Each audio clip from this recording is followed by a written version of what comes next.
Right now, somewhere in the world, a man is about to ask a woman to marry him. He's nervous. He's been planning this for months. In his pocket, in a small velvet box, sits a small piece of crystallized carbon, mined out of a hole in the earth on the other side of the world, polished, cut, set in a ring. It cost him 3 months of his salary.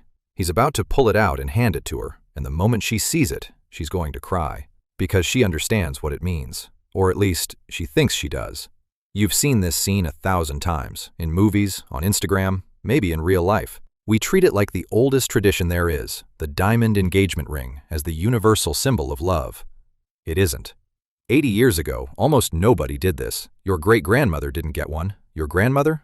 There's a real chance she didn't either. The tradition of buying a small, expensive rock to confirm a marriage proposal is not ancient. It is not natural. It is not even universal. It is the result of a single, brilliantly evil advertising campaign, launched in 1938 by a single, struggling company, and finished in a Philadelphia office one night in 1947 by a 25-year-old woman you have never heard of.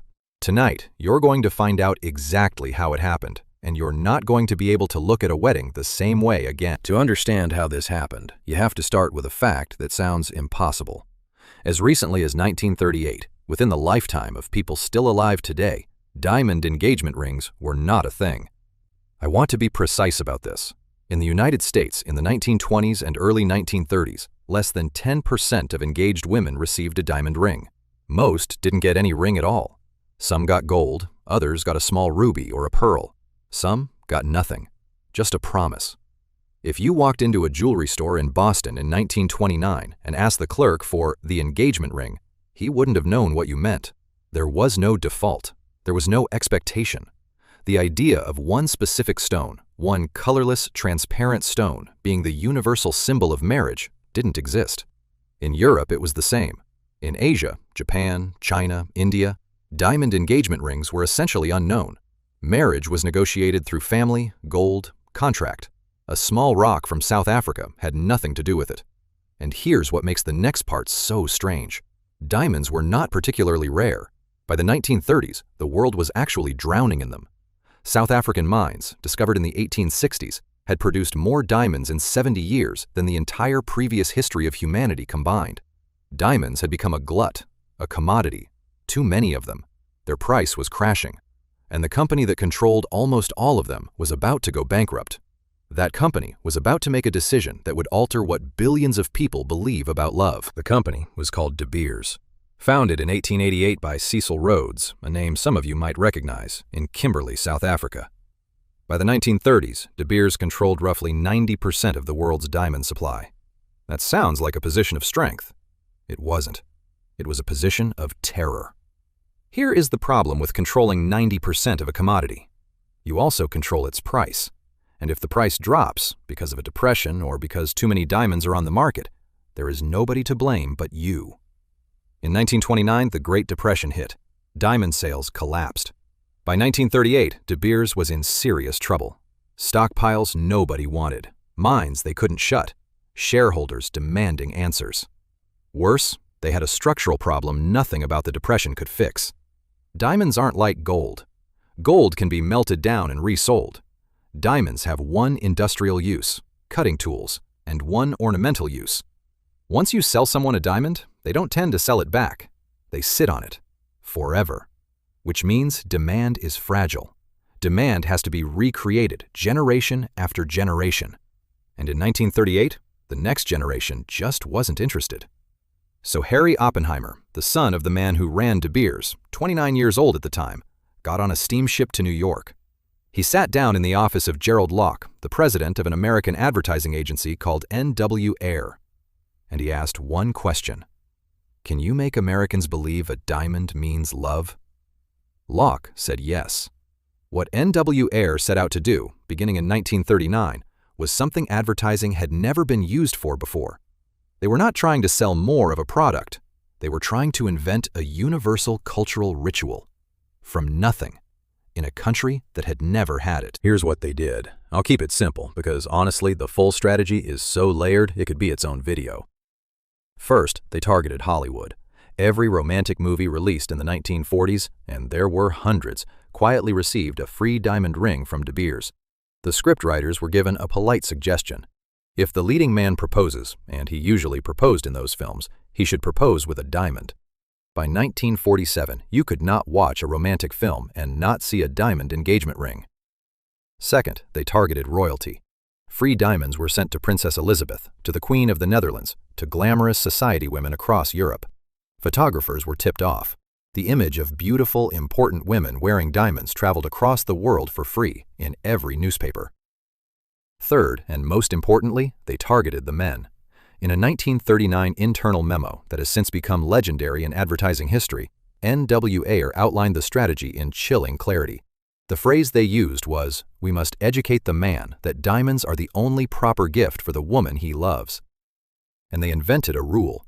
To prove the strength of your love, they said, and I'm not making this up, you should spend 1 month's salary on the engagement ring. Not whatever you can afford, not a small token. 1 month, a specific, measurable public quantity. In the 1980s, when wages had outpaced diamond prices, De Beers quietly updated the rule. The new minimum became 2 months.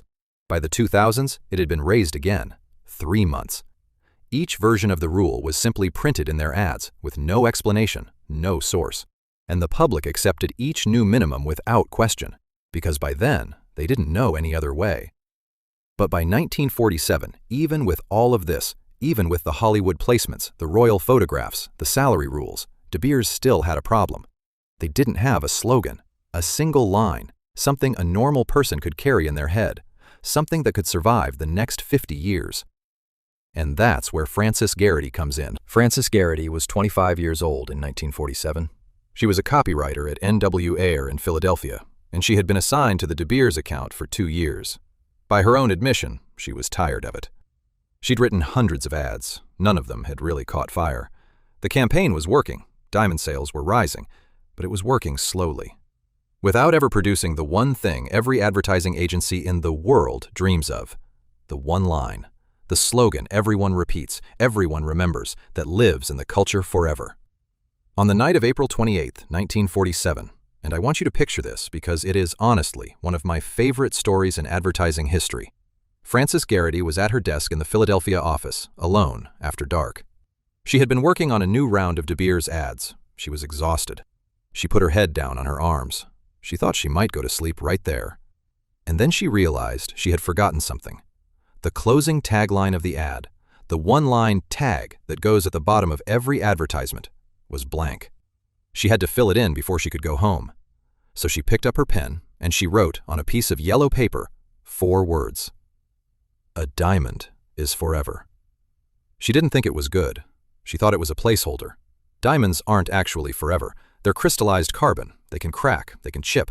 But the line was clean. It scanned well, and she wanted to go home. She submitted it the next morning. The agency liked it. They sent it to De Beers.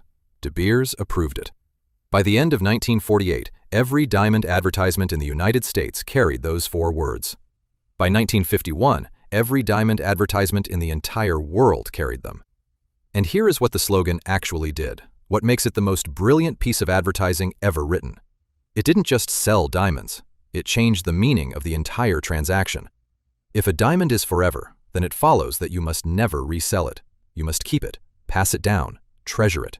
Which means the secondary market for diamonds, the thing that had been crushing De Beers' prices, simply disappeared. Used diamonds stopped circulating. Demand stayed permanent. And if a diamond is forever, then the engagement ring becomes a permanent symbol of love, which means love, by extension, is forever. Which means a small, expensive stone is now a metaphysical guarantee that your marriage will succeed. 4 words, written by a tired 25-year-old at her desk, at night, as an afterthought. In 1999, Advertising Age, the industry's most prestigious magazine, named A Diamond is Forever the single best advertising slogan of the entire 20th century. Out of every campaign, every product, every billion-dollar industry, across 100 years of advertising history, this was the best. Frances Gerety died later that same year. She had worked at N.W. Ayer until age 83. She had never married. She told an interviewer, late in her life, that she had simply never gotten around to it. What happened next is what makes this story disturbing in a different way. Between 1948 and 1958, the percentage of American brides who received a diamond engagement ring went from about 10% to about 50%. By 1965, it was 80%. By the 1970s, it was the default, the cultural assumption, the unquestioned tradition. And then De Beers did something even more remarkable. They exported the tradition. In 1968, with the American market saturated, De Beers turned to Japan. At the time, the diamond engagement ring was completely unknown there. Japanese marriages were arranged through families. Gold rings, when given at all, were small and modest. Diamonds were considered foreign, a Western indulgence. Ayer launched a campaign in Japan that mirrored the American playbook. Japanese movies, Japanese magazines, Japanese celebrities photographed wearing diamonds. Salary rules adapted to Japanese pay scales. In 1968, virtually 0% of Japanese brides wore diamond engagement rings. By 1981, 60% did. By the 1990s, the percentage in Japan was higher than in the United States. 1 generation. That is how long it took to invent, from nothing, a timeless tradition inside one of the most ritually conservative cultures in the world. Then Brazil, India, China. By the early 2000s, the diamond engagement ring was treated as ancient, universal, and natural in every major economy on Earth. Couples who could barely afford rent were spending 3 months of their wages on a small rock, because they believed it was what people had always done. None of them had. 3 of your 4 great-grandparents almost certainly did not have a diamond engagement ring. Some of your grandparents didn't either. The ritual is roughly 78 years old. It is younger than the polio vaccine, younger than the United Nations, younger than the ballpoint pen. In the 2000s, the original De Beers monopoly began to crumble. New mines opened in Russia, Canada, and Australia. By 2017, De Beers controlled only about 30% of global diamond supply, down from 90%. But by then, it didn't matter. The infrastructure they built, the cultural belief, the meaning, the assumption, lives on without them. They no longer need to advertise. The cultural memory is doing the work for free. So somewhere, right now, a man is opening a velvet box, and the woman across from him is going to cry. Not because of the rock. The rock is a piece of carbon. She's going to cry because of what the rock means. And what it means was decided in a Philadelphia office in 1947 by a 25-year-old copywriter who never got married herself, working late at her desk on a sheet of yellow paper, half asleep. That meaning has now traveled around the world. It has crossed every culture. It has installed itself inside the minds of billions of people, including yours and mine, and we participate in it. We cry at the proposals. We feel the weight of the ring. We feel the meaning of the moment, without ever questioning where any of it came from. And here's what I keep thinking about, honestly, more than I probably should.